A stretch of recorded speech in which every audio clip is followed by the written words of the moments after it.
Punta kami sa Enchanted. Like traffic. Bawo yan.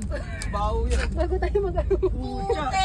Oo, mataling! Pero, Ano ba yan? Pre! Maganda nyo ng bag para di mo.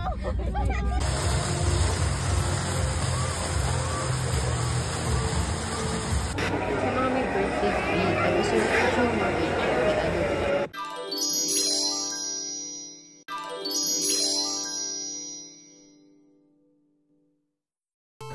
Go, Miles! Good job! Up! Sige, up! Bab! Kuya, mag-ride ulit tayo.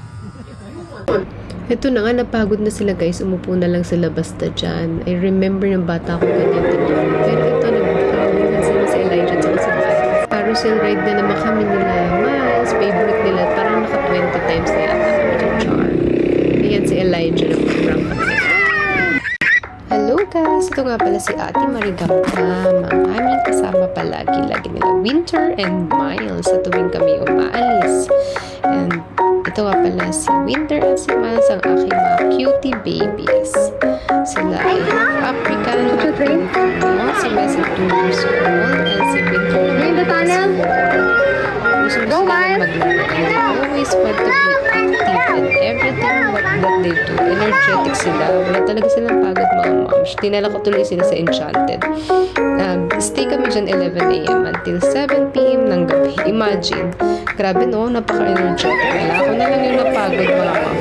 Pero, enjoy din naman ako kasi kasama ko sila.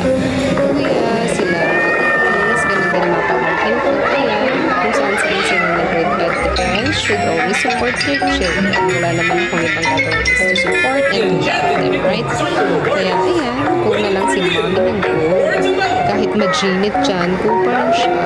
Kaya, ayan, I'm so happy that I'm so thankful with God kasi He gave me a chance to spend time with my children. And I know na, ayun, they're only, maliit lang sila ngayon. But next time, they will grow na rin.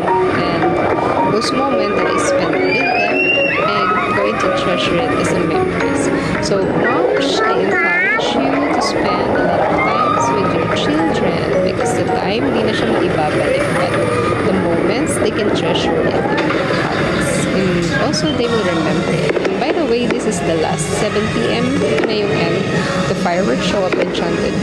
The children loves it so much, but wala na silang energy. So, they just sit down and watch this. And anyway, I hope that you learned something for our mini vlog. And I hope you can follow